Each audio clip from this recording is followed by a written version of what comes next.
Hey, y'all, I'm Z from Build the Business You Love, back with another event space video. And this video actually is about vendors and vendors in your space and how you can deal with vendors in your event space. Again, these are things that people do not talk about as it relates to the event space business. These are things that people just kind of shy away from or expect you to learn as you go. If you don't know, I'm Z from Build the Business You Love. I have owned 4 event spaces, and right now I am a small business coach as well as an event space coach, and teaching you how to start, manage, and operate your event space. So basically this one is about, like I mentioned, vendors. Okay, the vendors are the people who you allow to come in. They are the people who the customer or your client may hire to come in and do the decorations, do all of the balloons, maybe do the cake and stuff like that. And the number one thing that I require from the vendors is insurance. And I'm gonna tell you why. Things happen, right? Things happen. I've even had a vendor come in, trip, because they were carrying a chair, trip, and they almost fell. And I was just like, that's when the thought came to me, like, girl, why are you not asking for insurance for these people? Why are you not asking for some type of protection if something happens in your space? Because what people don't realize is, even if it's their fault because it happened in your space, you, the business, can be responsible. Your business entity, right? And like I always say, you know, when it comes to legalities, lawsuits, and the ins and outs of that, people, the law, or the lawyers, I should say, will come after the bag. They'll try to come after you personally if you don't have your business set up correctly. They'll try to come after your business and whatever businesses you have linked to that, right? So you have to make sure that your business is in order. Okay. Also, make sure that vendor has insurance, and that insurance is required to give them access. This should be made known. This should be in your contract. Yeah. So even I remember a case. This wasn't my particular case, but I do remember a case a while back where a vendor had bought, I want to say it was 420 day or something like that, and they brought in laced food and drinks or something like that, and it was like it was marijuana infused products, but they didn't understand the proper ratios to do stuff, and they brought in the products for people to eat and drink, and I feel like it was a bride and groom. Don't quote me, y'all. I'm getting old, so my memory. But I feel like it was a bride and groom, and they didn't tell the people that the marijuana was infused in the food.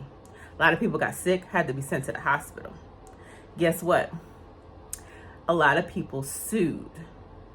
Not only the people who made the food, the caterers, the vendor, but because the food was eaten at the venue, they got served papers too. So, you know, you guys have to, you know, make sure you have certain things in your contract. Make sure things are clear and specified. That's another thing that I would do. So first of all, make sure that the vendors have insurance.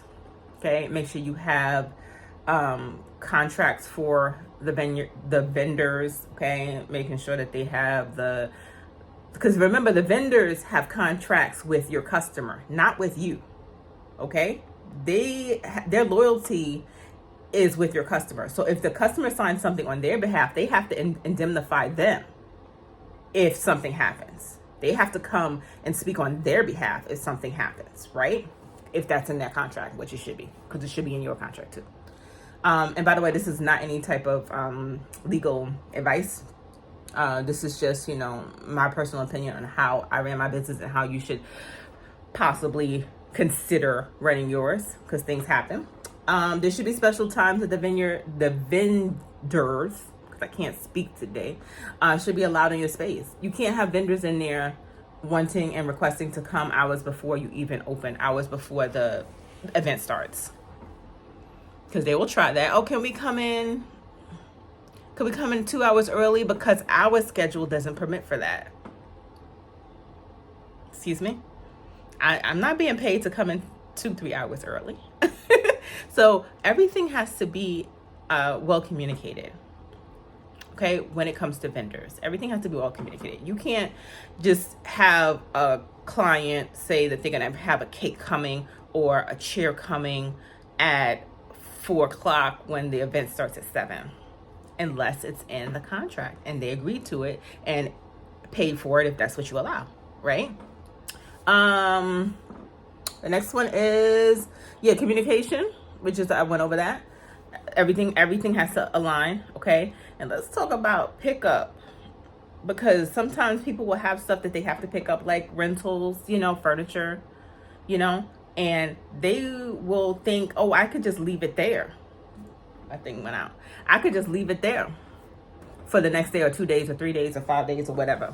But guess who's responsible if something happens to the chair or the lighting or I don't know, the cake stand, whatever it is.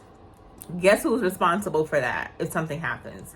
If you trip over the table and the table leg breaks in your space, they're going to come and say, well, your client is going to say, well, that table was good when I left it. And the vendor is going to say, well, the client's responsible, but they're saying it happened in your space. I mean, it happened by you. After it gets too confusing, there needs to be a good communication around when vendors have to pick up their stuff. When I have my spaces, they have to pick up their stuff when you leave.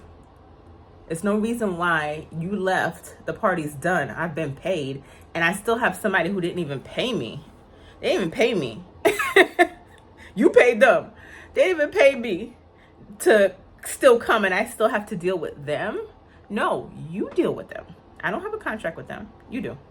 Okay? And there should be special rules for your vendors.